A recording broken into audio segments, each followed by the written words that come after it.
Assalamualaikum warahmatullahi wabarakatuh. Perkenalkan, nama saya Refil Rahman dari kelas IF 44, kelas internasional informatika, angkatan 2020. Sekarang saya akan membahas soal assessment atau soal ujian buat CLO1 mata kuliah struktur data. Jadi nanti di sini bakal ada dua tipe soal. Nah, yang sekarang yang akan saya bahas adalah soal tipe A. Oke, jadi nanti bakal ada 3 soal dan nanti akan saya bahas satu persatu. Untuk yang pertama, mari kita bahas nomor 1 dulu. Jadi di sini katanya terdapat data pegawai yang disimpan di dalam single linked list tanpa pointer last. Data pegawai berupa tipe bentukan berisi data ID pegawai, nama, tahun bergabung, dan jumlah anaknya. Terus perusahaannya bakal ngasih penghargaan atau ngasih bonus ke pegawainya apabila si pegawai itu udah bekerja 20 tahun dan memiliki anak. Terus jumlah tunjangannya atau jumlah bonusnya itu tergantung dari jumlah anaknya. Kalau misalnya anaknya lebih dari 3, maka akan mendapatkan tunjangan 10 juta. Sedangkan kalau misalnya anak 1 atau 2 orang akan mendapatkan tunjangan 5 juta. Oke. Jadi di sini kita disuruh ngelengkapin deklarasi struktur datanya. Yang pertama masih gampang. Jadi kayak di slide-slide yang udah dipelajarin. Di sini pointer itu selalu ngarahnya ke elemen. Karena kita pengen bikin address itu sebagai pointer to element. Terus di sini juga udah terdefinisi record pegawai. Nah, kalau di slide juga biasanya atau di kelas biasanya kita ngubah si pegawai ini jadi info type. Jadi ini adalah pegawai.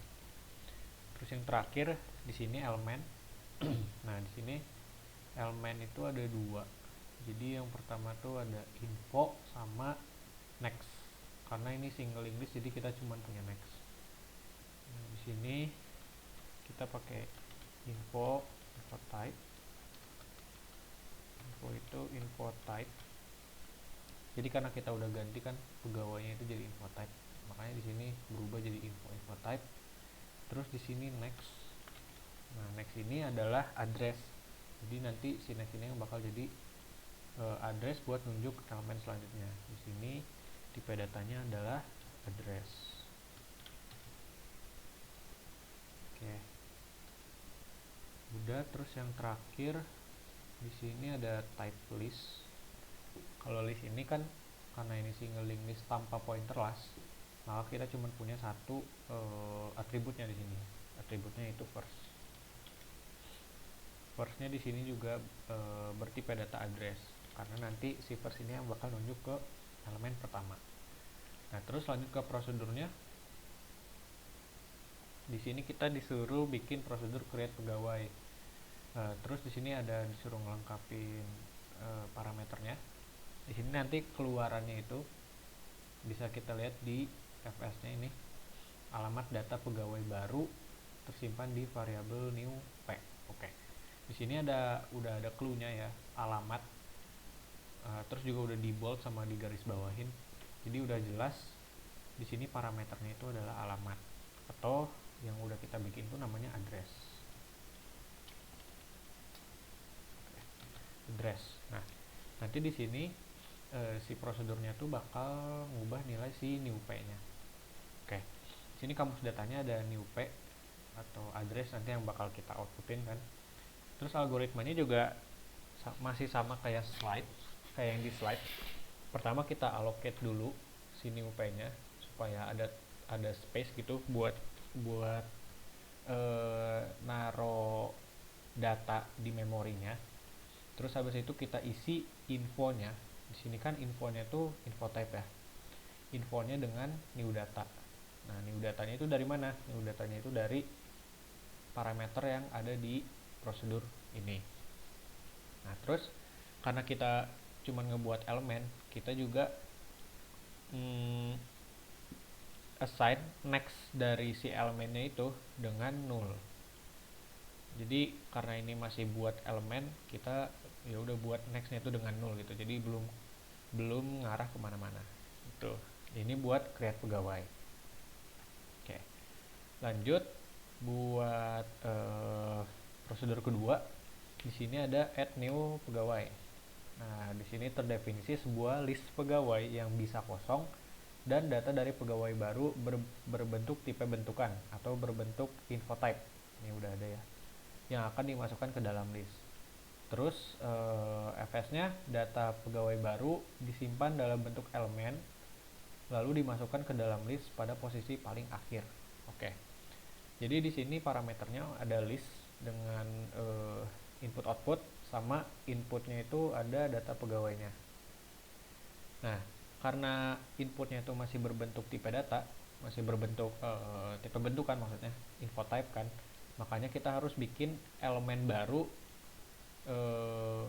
dengan infonya tuh si data pegawai ini.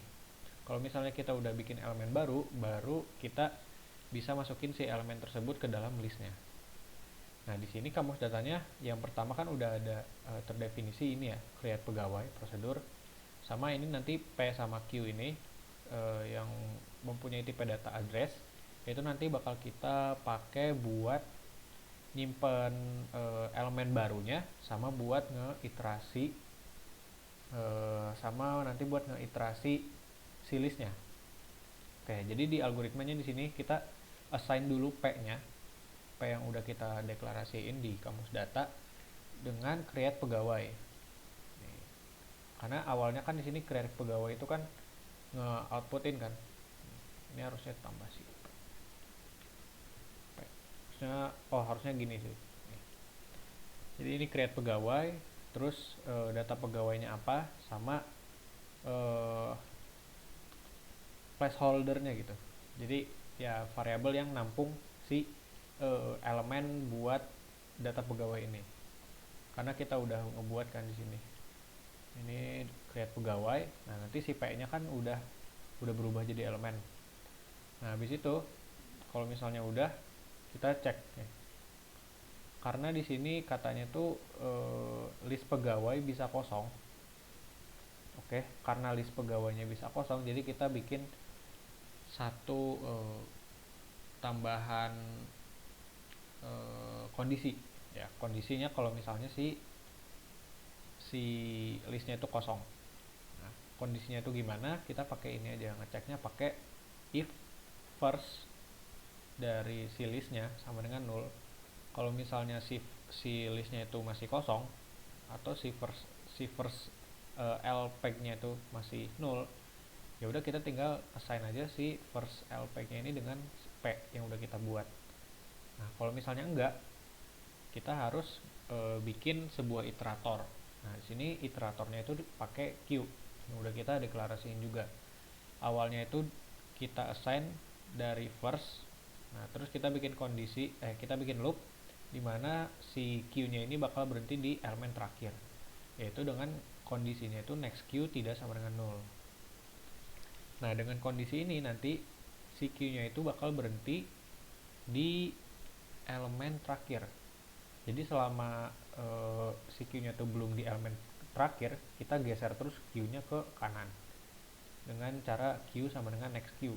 Jadi nanti si Q-nya itu bakal ke setelah next Q ke elemen setelahnya. Ke elemen setelahnya seterusnya sampai elemen terakhir. Kalau misalnya udah di elemen terakhir, ya udah. Kita langsung assign aja si next Q-nya dengan P. Nah, nanti si P-nya ini bakal ada di elemen terakhir gitu. Terus prosedur yang terakhir buat nomor 1 ini ada show tunjangan. Di sini terdefinisi list berisi data pegawai. Ini di sini ada clue list berisi data pegawai. Jadi ini sama kayak tadi ya. Ini lpeg-nya itu list. Nah, ini udah ada udah ada clue-nya juga. Terus ada tahun integer, oke. Yang bisa saja kosong serta tahun saat ini. Oke. Pada layar ditampilkan data ID dan nama pegawai hanya yang mendapatkan tunjangan saja. Tampilkan juga jumlah besaran tunjangan yang mendapatkan pegawai tersebut. Aturan tunjangannya bisa dilihat di atas. Oke. Jadi untuk soal ini kita buat prosedur ini kita butuh iterator lagi kayak tadi. Kalau misalnya Q itu kan sebagai iterator kita kan tadi. Nah, sekarang kita pakai P. Nah, makanya kita harus deklarasiin dulu di kamus data. P sama dengan address. Nah, terus sama kayak tadi, si P itu kita assign dulu dengan first L-nya. Dengan first L-nya, habis itu baru deh kita iterasiin semua elemen yang ada di list. Kenapa harus kita iterasiin semua elemen yang ada di list? Karena kan kita pengen ngecek pegawai mana aja yang bisa mendapat tunjangan gitu. Jadi makanya si elemennya itu semuanya harus dicek. Nah, caranya kita bisa pakai looping. Kita bisa pakai while loop. Jadi while P si iterator tadi tidak sama dengan 0. Jadi kalau sebelumnya kan kita while next Q tidak sama dengan 0. Berarti ini bakal berhenti di elemen terakhir. Tapi tidak include elemen terakhir. Ngerti nggak? Nah, tapi kalau misalnya kita pakai while P tidak sama dengan 0, kita bakal ngeiterasiin semua elemen yang ada di list termasuk elemen terakhir. Jadi nanti si P-nya itu bakal nyampe elemen terakhir, abis itu baru di next gitu loh. Makanya kita pakai kondisi while P tidak sama dengan 0. Nah, terus ini juga ada salah dikit. Nah, jadi selama si P-nya itu tidak sama dengan 0, kita bikin nih kondisi dimana kalau misalnya si pegawai yang masuk kriteria mendapat tunjangan. Tadi kan katanya kalau misalnya tahun bekerjanya itu udah lebih dari atau sama dengan 20 tahun. Makanya di sini kita ini harusnya tahun ya. Tahun. Oke. Kalau misalnya tahun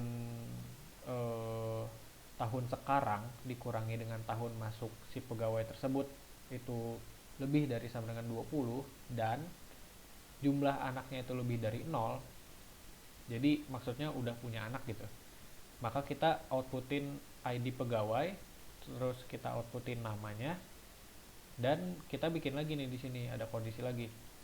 Nah, kondisinya itu kalau misalnya jumlah anaknya lebih dari sama dengan 3, maka si tunjangannya itu bakal 10 juta.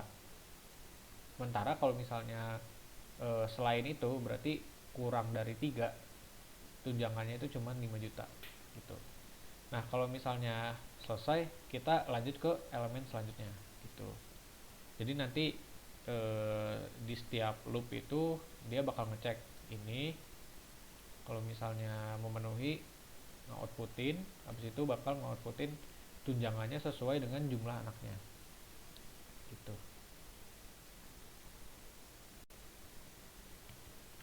Oke, buat nomor 2 ini ada soal tentang antrian mobil. Jadi di sini ada data antrian mobil yang akan dicuci pada sebuah tempat pencucian mobil. Nah, di sini datanya disimpan dalam doubling list dengan pointer last. Setiap mobil yang baru datang di data nama pemilik, plat nomor, dan statusnya itu di set belum. Kemudian data mobil akan disimpan di akhir list. Oke. Mobil yang akan dicuci adalah mobil yang paling depan. Setiap kali mobil selesai dicuci akan dihapus dari list dan statusnya di set selesai.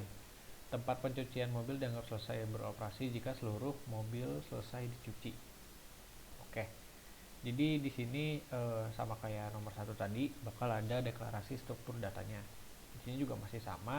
Di sini pointer tuh kalau tadi tuh ini ya, kalau tadi tuh elemen, sekarang tuh ELMT. Jadi sesuaiin sama nama variabel yang udah terdefinisinya. Terus di sini info type-nya mobil. Dan karena ini doubling list, jadi ini ada info itu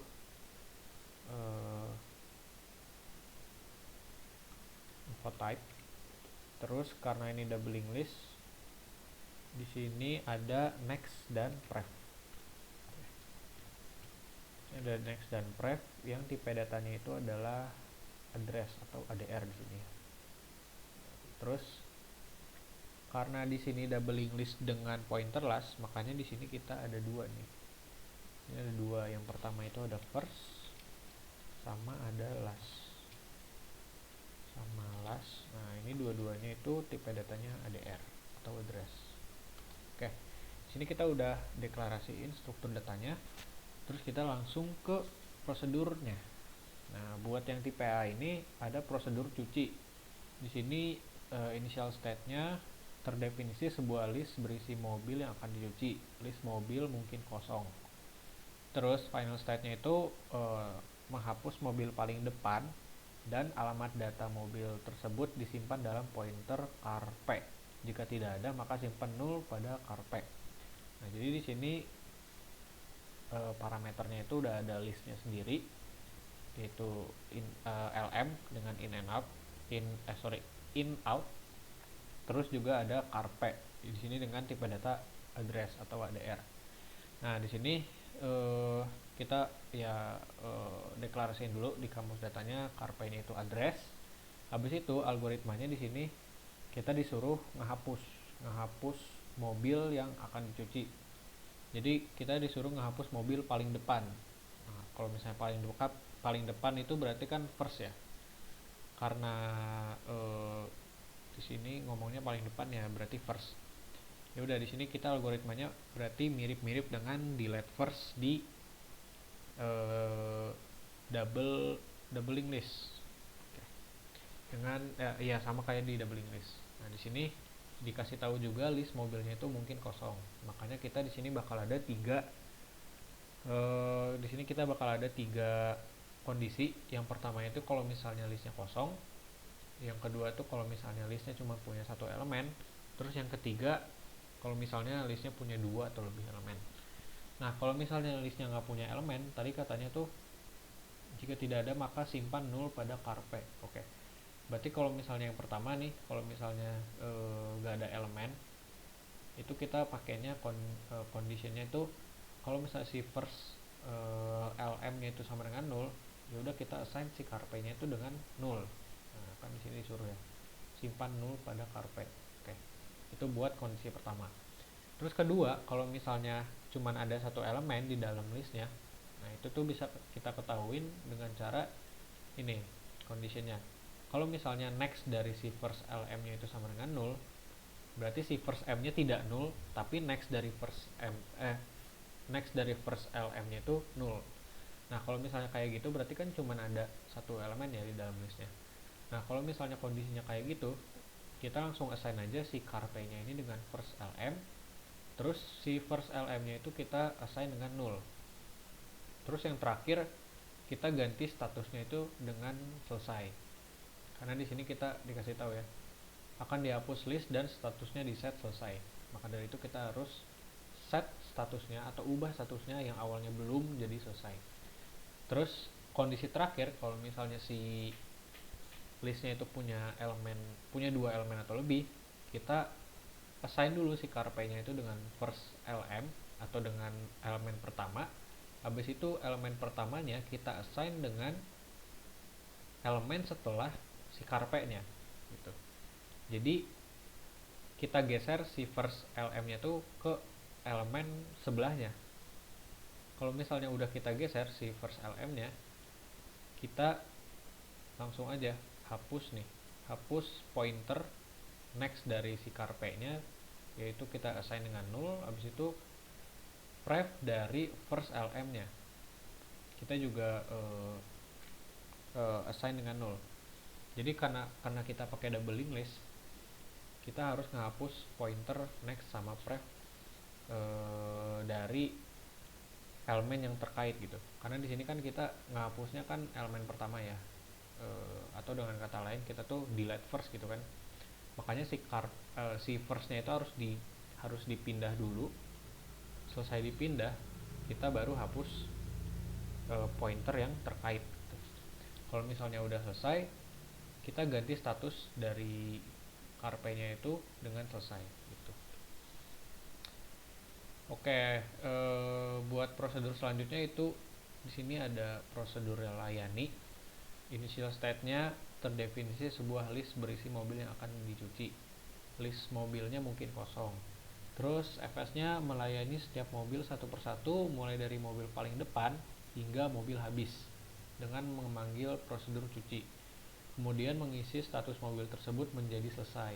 Ketika mobil sudah selesai maka tampilkan toko tutup. Oke, di sini ada yang harus dilengkapin lagi.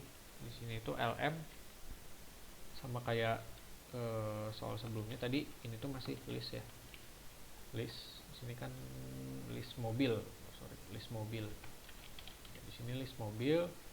Nah, terus di sini kamus datanya udah ada nih prosedur cuci. Nah, di sini prosedur cuci yang udah kita buat tadi nih. Buat ngehapus elemen pertama dari si list mobil ini atau buat nyelesain mobil, ya maksudnya buat nyuci mobil yang berada di elemen pertama dari list mobil. Nah, di sini sebenarnya gampang aja buat ngerjainnya. Kita cuman butuh while loop. Tapi pertama-tama kita bikin dulu kondisi kalau misalnya jadi kita bikin dulu kondisi buat ngecek apakah si listnya itu kosong atau enggak. Karena kalau misalnya listnya kosong berarti ya udah kita nggak usah ngelakuin prosedur ini. Nah, kalau misalnya si si listnya itu nggak kosong, nah, di sini pakai kondisinya tuh if si first lm-nya itu tidak sama dengan 0, maka selama si first lm-nya itu tidak sama dengan 0, kita panggil prosedur cuci. Jadi nanti selama si first lm-nya itu tidak sama dengan 0, jadi selama si listnya itu masih punya elemen di dalamnya, kita bakal ngehapus terus elemen yang ada di dalam list tersebut, gitu intinya. Karena si cuci ini kan prosedur cuci ini bakal ngehapus elemen yang pertama dari list tersebut kan. Nah, selama si first lm-nya itu tidak sama dengan 0, ya selama si listnya itu masih punya elemen, kita bakal ngehapus terus isi elemennya.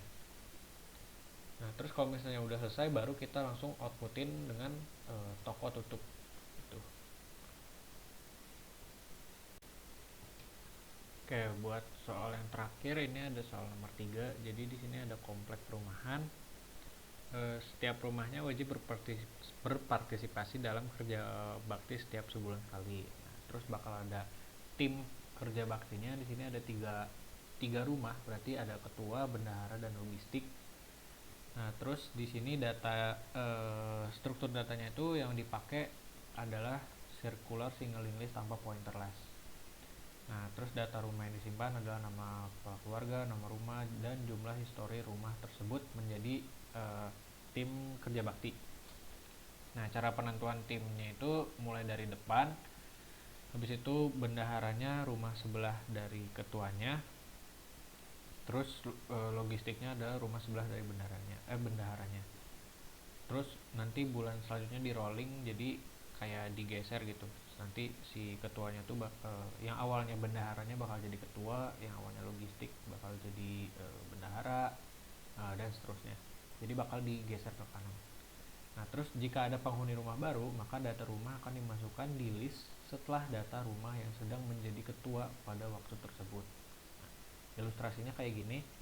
Jadi nanti bakal ada pointer first, terus bakal ada ketua, bendahara, dan logistik. Nah, di bulan Januari atau di bulan pertama, ketuanya itu mulai dari first, habis itu bendaharanya ya rumah sebelah dari ketua, dan logistiknya itu rumah sebelah dari bendaharanya.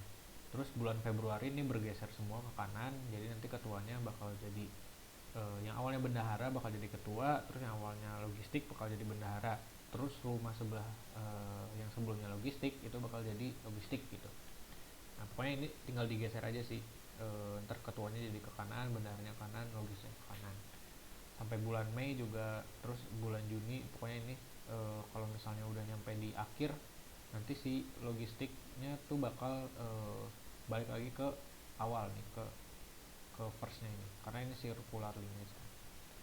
Nah, terus di sini deklarasi struktur data circular single list tanpa pointer lastnya ini udah dikasih tahu nih sama sama soalnya. Di sini ada pointer to elemen, terus info type-nya itu rumah. Di sini kan udah definisi ya udah ditulis. Terus di dalamnya karena ini circular singling list, makanya kita cuma ada next doang. Nah, terus list mobilnya di sini juga karena tanpa pointer last, kita cuma ada first doang. Oke. Selanjutnya ke prosedurnya atau ke pertanyaannya. Di sini ada prosedur tambah rumah. Jadi tadi kan udah dikasih tahu kalau misalnya ada rumah baru, si rumah baru tersebut itu bakal ditambahin ke rumah setelah